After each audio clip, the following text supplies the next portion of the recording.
5 अनाथ बेटियों की जालिम चाची के साथ होली। दिव्या, दृष्टि, रेखा, सुमन, गीता पांचों बहनें फूट फूट कर रो रही थी। तभी उनके चाचा रोते हुए घर पर आते हैं। चाचा जी आप आ गए? कहाँ है हमारे माता पिता? चाचा जी आप जब क्यों हो बताओ ना। अब तुम्हारे माता पिता कभी नहीं आ पाएंगे। क्यों चाचा जी आप ऐसा क्यों बोल रहे हो? मेरी प्यारी बेटियों, आज से मैं ही तुम्हारा पिता हूँ। तुम्हारे माँ पिता भगवान को प्यारे हो गए हैं। अब वो भगवान के पास ही रहेंगे। नहीं ऐसा मत कहिए। बताइए हमारे माता पिता कहाँ हैं? उनके बिना हम कैसे रहेंगे? पांचों बेटियों की बातें सुनकर सर्वेश उन्हें गले से लगा लेता है, जिसके बाद वो रोते हुए अपने कमरे में आता है, जहाँ उसकी पत्नी निकिता उससे कहती है, कराए अपने भैया भाभी का अंतिम संस्कार? हाँ कराया। चलो ये तो ठीक है, लेकिन अब मुझे ये बताओ इन 5 लड़कियों का क्या होगा? तुम ये कैसी बातें कर रही हो? इनका क्या होगा मतलब? अरे ये अनाथ हो गई हैं। इस घर के अलावा इनके पास और कोई रहने का ठिकाना भी नहीं है। वाह वाह, देखो तो सही, तुम्हारे भैया भाभी तो मर गए और हमारी छाती पर इन 5 लड़कियों को छोड़ गए। कौन करेगा इनका कन्यादान? मैं इनका चाचा हूँ, मैं करूँगा। तुम करोगे? तुमसे अपनी औलाद तो पाली नहीं जाती। तुम्हारा बेटा इतने दिनों से एक साइकिल की जिद कर रहा है, तुमसे एक साइकिल तो ली नहीं गई। इस घर और परिवार को चलाने के लिए मैं शहर जाकर नौकरी करूंगा। तुम हमारे बेटे और 5 लड़कियों का ध्यान रखना। ऐसा कहने के बाद सर्वेश अपना सामान पैक करता है। चाचा जी आप कहाँ जा रहे हैं? तुम 5 अपना ख्याल रखना, मैं शहर जा रहा हूँ काम के लिए।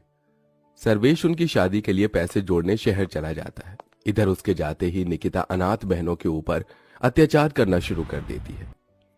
अब ये मेरा मुंह क्या देख रही हो? इस घर में तुम्हें फ्री फोकट की खाने को नहीं मिलेगी। चलो जल्दी जल्दी काम करो, घर में बहुत काम है। चाची जी आप हमें बता दीजिए कि क्या क्या काम करने हैं, हम सारे काम कर लेंगे। लेकिन हमारी ये 2 छोटी बहनें हैं, इनसे काम मत करवाइएगा। रोटी की कमाई हर किसी के लिए बराबर है, इसलिए तुम 5 को ही घर के काम करने पड़ेंगे। रेखा, सुमन तुम जाओ और खाने की तैयारी करो। और इधर सुन गीता, तू घर की साफ सफाई कर। इसमें तेरी 2 छोटी बहन हैं, तेरी मदद करेंगी। मैं थोड़ी देर आराम करने जा रही हूँ। निकिता ऐसा कहकर अपने कमरे में आराम करने चली जाती है और इधर 5 अनाथ बहनें अपने माँ बाप के मरने का गम लिए घर के अंदर सारे काम करना शुरू कर देती हैं। सब्जी बनाते हुए रेखा का हाथ जल जाता है। दीदी मेरा हाथ जल गया। अरे भगवान ये क्या हो गया? चल तू इस पर कोलगेट लगा ले, थोड़ी सी ठंडक मिलेगी तुझे। सुमन रेखा के हाथ पर कोलगेट लगा देती है। जैसे ही निकिता ये देखती है, वो फौरन सुमन के मुंह पर एक जोरदार तमाचा मारती है। क्यों री? कोलगेट क्या तेरे माता पिता यहाँ रख कर जा रहे हैं, जो लाडो रानी प्यार प्यार में अपनी बहन के हाथ पर लगाई जा रही हैं? रेखा का हाथ जल गया था चाची, बस इसीलिए। आइंदा अगर मुझसे बिना पूछे कुछ काम किया तो जिन हाथों से काम करोगे उन हाथों को ही तोड़ दूंगी। ऐसा कहकर निकिता चली जाती है। जैसे तैसे करके दोनों बहनें खाना बनाती हैं। खाना खाने के समय उसका बेटा निखिल कहता है, माँ कैसा खाना बनाया है, कितना बकवास है। निकिता सारा खाना फेंक देती है। तुम नालायकों को तो खाना बनाना भी नहीं आता। जाओ दोबारा से सही से खाना बना कर लाओ। इस तरह निकिता दोबारा से उन बेचारी अनाथ बहनों को खाना बनाने के लिए भेज देती है। दोबारा खाना थोड़ा सही बनता है, इसलिए दोनों माँ बेटे खाना खा जाते हैं और उन 5 के लिए कुछ नहीं बचाते। बहुत जोर से भूख लगी है दीदी।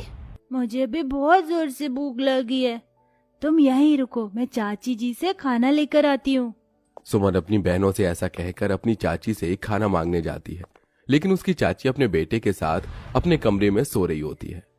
चाची तो सो रही है, एक काम करती हूँ, खुद ही अपनी बहनों के लिए खाना ले जाती हूँ। सुमन ऐसा सोचकर रसोई में जाती है और खाना ढूंढने लगती है, लेकिन खाना तो खत्म हो चुका था। हे भगवान, आज तो हमारे लिए खाना भी नहीं छोड़ा चाची जी ने। सुमन मायूस होकर वापस अपनी बहनों के पास आ जाती है। कुछ नहीं था रसोई में, बस ये सूखी रोटियां थी, यही खाकर गुजारा कर लेते हैं, कल सुबह नाश्ता करेंगे। 5 बहनें वहीं सूखी रोटी खाकर सो जाती हैं। अगले दिन जब सवेरा होता है तो निकिता घर के सारे काम उन्हीं से करवाने के साथ साथ बाहर के काम भी उन्हीं से करवाती है। इसी तरह अत्याचार करते हुए कुछ दिन बीत जाते हैं और होली आने वाली होती है। होली आने वाली है और मेरे बड़े भाई उनकी पत्नी घर पर आएंगी। तुम पांचों की पांचों कान खोल कर सुन लो। घर में अच्छे से साफ सफाई करना, जरा भी गंदगी नहीं रहनी चाहिए। सुमन, रेखा, गीता, तुम तीनों बाजार जाकर सामान लेकर आओगी। निकिता होली के रंग और होली की डेकोरेशन के लिए सामान लाने तीनों बहनों को भेज देती है और यहाँ छोटी बहनों से घर के काम करवाती है। लेकिन बाहर से सामान लाते समय जब वो तीनों सड़क पार कर रही होती हैं तो उनका ध्यान गाड़ियों पर नहीं होता, जिसकी वजह से उनका एक्सीडेंट हो जाता है। मेरे हाथ पर लग गई। चलो चलो, ज्यादा नहीं, थोड़ी सी खरोच चाहिए, घर चलते हैं। तीनों बहनें चोट लगने के बाद भी घर आ जाती हैं, जहां उनका टूटा फूटा गंदा सामान देखकर निकिता बहुत गुस्से में आ जाती है। ये तुमने क्या किया? सारा सामान बर्बाद कर दिया। कहाँ लोटपोट होकर आ रही हो? चाची जी, हमारा एक्सीडेंट हो गया था, हमें चोट भी लगी है। मुझे बहाने देने की जरूरत नहीं है, मैं तुम्हें अच्छे से जानती हूँ। चलो अब जाकर काम करो घर के। पांचों बहनें घर के कामों में ही लगी रहती हैं। 2 दिन में इतने के बाद होली आ जाती है। यहाँ होली वाले दिन घर पर बढ़िया बढ़िया पकवान भी आते हैं, जो निकिता अपने कुछ रिश्तेदारों के साथ बैठकर खा रही होती है। साथ में उनका बेटा निखिल भी बढ़िया बढ़िया पकवान खाते हुए पांचों बहनों को चिढ़ाता है। देखो देखो, तुम्हें ये खाने को कभी नहीं मिलेगा, इसलिए मुझे देखकर ही अपना मन भर लो। निखिल के ये कहने पर पांचों बहनें उसे देखती ही रह जाती हैं। कुछ देर बाद निखिल पिचकारियों से खेल रहा होता है तो वो उन पांचों बहनों को दिखा दिखाकर उन्हें चिढ़ाता है, जिसके चलते वो पांचों अपनी चाची के पास जाती हैं। चाची चाची, हमें भी भूख लगी है, हमें भी पकवान खाने हैं। चाची, हमारे माता पिता हमारे लिए हर साल होली पर पिचकारी और रंग लाकर दिया करते थे होली खेलने के लिए। आप हमें दे दो, हमें होली खेलनी है। हाँ चाची, हमारा होली खेलने का बहुत मन कर रहा है। अच्छा, तो तुम पांचों को होली खेलनी है? रुको, मैं तुम्हें होली खिलाती हूँ, आओ मेरे साथ। निकिता प्यार प्यार से बाहर घर के आंगन में पेड़ से बांधकर उन्हें डंडे से मारना शुरू कर देती है। इसे कहते हैं लठ मार होली। आज तुम्हें इतना मारूंगी कि होली का भूत तुम्हारे सर से हमेशा के लिए उतर जाएगा। लाठी मारने के बाद वो उन पांचों बहनों के ऊपर कीचड़ और गोबर लाकर फेंकती है। गुलाब और रंग से होली खेलने की तुम्हारी औकात नहीं, इसलिए तुम्हारे लिए कीचड़ और गोबर ही सही है। इस तरह का बर्ताव करने के बाद निकिता उन्हें खोल देती है। खत्म हो गई तुम्हारी होली। अब हाथ मुंह धोकर घर में बाकी के काम है, देख लो। ऐसा कहकर वो चली जाती है और पांचों बहनें रोती रह जाती हैं। कुछ ही देर बाद निकिता होली खेलने की वजह से भीग जाती है। वहीं उसका फोन भी स्विच ऑफ होने वाला होता है। वो घर में चार्जिंग पर अपना फोन लगाने आती है। उसी दौरान उसे बहुत तेज करंट लगता है। ये देख पांचों बहनें उसे बचाने के लिए उसका हाथ लकड़ी से मारकर बोर्ड से छुड़ा देती हैं। चाची जी, होश में आइए, आपको कुछ नहीं होगा। चाची जी, होश में आने की कोशिश कीजिए। तभी निकिता को होश आता है। ये सब देखने के बाद उसे अपनी गलती का एहसास होता है। कुछ देर पहले ही मैंने तुम्हारे पर इतने अत्याचार किए और जब से तुम इस घर में रह रही हो तब से ही मैं तुम्हारे ऊपर अत्याचार करती आ रही हूँ, लेकिन फिर भी तुमने मेरी जान बचाई। इसका शुक्रिया अदा मैं तुमसे कैसे करूं? निकिता पांचों बहनों से माफी मांगती है। उसी समय सर्वेश आ जाता है। 5 अनाथ बहनों के लिए वो नए कपड़े और होली के रंग लेकर आता है, लेकिन निकिता अपना सच छुपाना नहीं चाहती थी। वो सर्वेश को सब बता देती है कि किस किस तरह से उसने पांचों बहनों के ऊपर अत्याचार किया।